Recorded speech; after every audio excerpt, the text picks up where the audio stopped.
Hello there.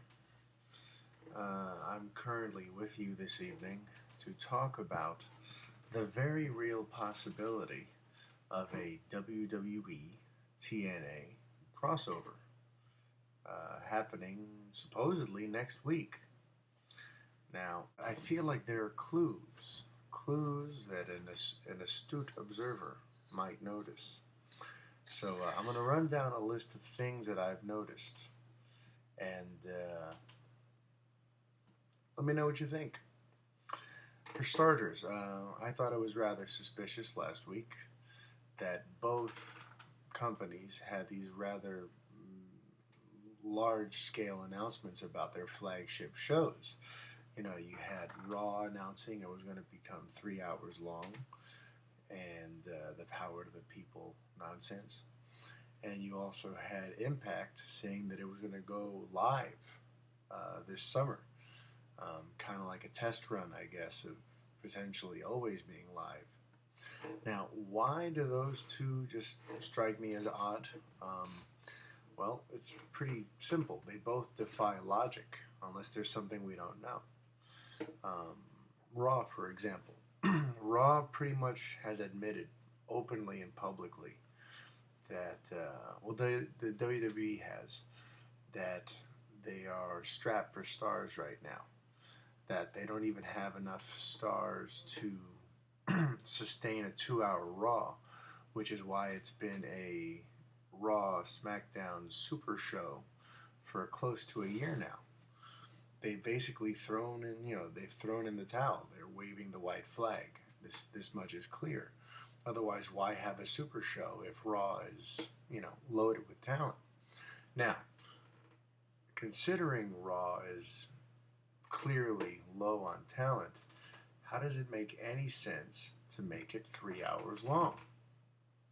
How does adding an hour help the situation in any way, shape, or form? I'm going to get into a full fledged theory about that, but just let's focus on the fact that it doesn't make sense unless there's a big piece of the puzzle we don't know about yet. And TNA's half of the announcement. Now, live programming takes a lot of money, takes a lot of funding. That's the reason TNA hasn't done it yet. Obviously, for years now, they would have been better off going live because they're constantly dealing with spoilers getting released. The shows have an air of they're very predictable because we've just been trained as wrestling fans over the years to know that, on a live show, anything can happen. When it's taped, nothing that huge is going to happen because everyone's going to know about it before it even happens. So obviously, it's to TNA's benefit to go live. But the reason they haven't been able to do that on a consistent basis is how much it costs.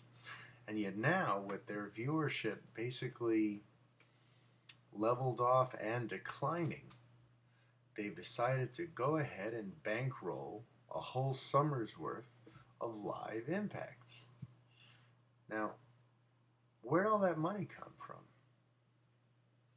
How do they suddenly now have the ability to go live for the whole summer, yet they couldn't do it sooner than this? They couldn't do it when they were a little more popular, a little more hot, maybe a year and a half, 2 years ago, or last year.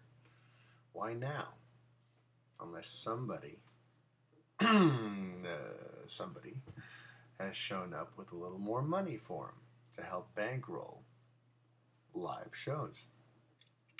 So that's, regarding the announcements last week, just it struck me as neither one of these makes any sense unless there's some sort of connection. Just as a side note, someone took a screen grab of the latest Revolution video, and it appears to be Matt Morgan. Matt Morgan, who's currently a TNA star. Now, it may just mean that they hired him, and, because his dates were up with TNA, or it could mean that's another sign of some sort of crossover. There's the big red X. The big red X is part of the marketing for this Revolution thing, and as you know, TNA uses a big red X for things. It's the symbol of the X division, as you can see on the belt. It's used for the logo for their Destination X pay-per-view. They always use a big red X. Now, yeah, okay, an X is an X. WWE has DX, but why is it red? There's so many different colors to choose from. Why use a red X just like TNA does? I don't know. Maybe it's another clue. Yeah, in the latest Revolution video, I couldn't help but notice that a lot of the content of the video involves cross-promotional invasion. It opens with DX invading WCW. It continues to show the NWO angle, clips of that, which, if you'll recall, the original form of that angle was as an invasion.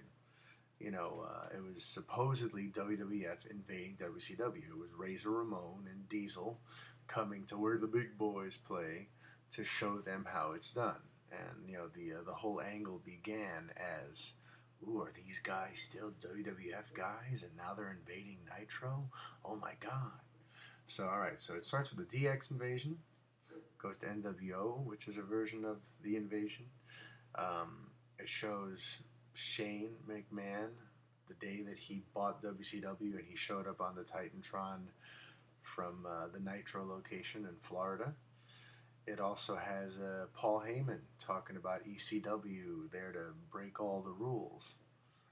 So right there you have 4 different segments in the latest Revolution video that are all about one company, one wrestling company, sort of invading or attacking another one.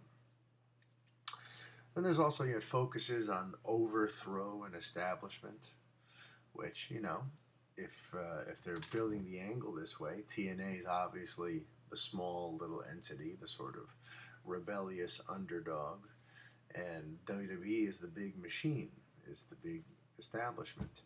So again, they highlight overthrow, establishment. That could also work. Now, my theory, to get back about the 3-hour Raw situation and how it lacks all logic, the reason that I think that they're going to do a 3-hour Raw is that they're going to formally consolidate the rosters. I think SmackDown and Raw are going to become just Raw. And then what happens to SmackDown? Well, they don't need SmackDown anymore, because now their second show at the end of the week will be Impact. That's what I think. Call me crazy, but I think that WWE feels that with their support and their machine behind it, that Impact can become a strong number 2 show, and Raw, SmackDown, Raw will stand on its own now as just a 3-hour extravaganza every week. They're trying to get this network off the ground, the WWE Network, and TNA could be a big boon to that. Because yes, sure, WWE owns all, so much footage. They own the rights to so many other companies, but that's all like oldies. A lot of it is stuff that's not current, that isn't going to hook a current audience. You can't just fill WWE Network with reruns of AWA and Smoky Mountain Wrestling and all the other ones. Like, those are like, they'll have them there, but that's not the primetime material. It's got to make WWE Network a lot more appealing to their advertisers to suddenly say, well, we have, WWE content, and we also own TNA, which is another outfit out in Florida with a bunch of current wrestling stars to help draw attention. So, it does make sense from a business shareholder standpoint if they can own TNA. And if you recall, at one of the shareholders meetings last year, a shareholder asked Vince McMahon point blank if he would buy TNA, and at first he said, I'm not sure they're up for sale. And then he said, maybe. So he obviously knows there's an interest out there, and he hasn't said that he wouldn't buy them. He just said, maybe.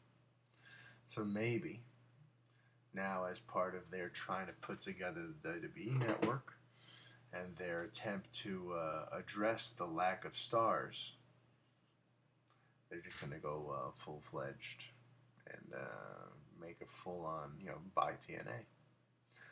Another potential option is just they'll make a stable, kind of like when Benoit and Guerrero and Malenko and Saturn all jumped ship together. Because if you look, Morgan looks like he's coming over. Ric Flair just supposedly parted ways.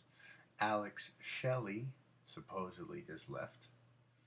And, if Alex Shelley leaves, you got to imagine the other half of his tag team is going to leave too. So who knows? Maybe, instead of a full-fledged they bought TNA thing, this could just boil down to them bringing in a TNA-themed stable.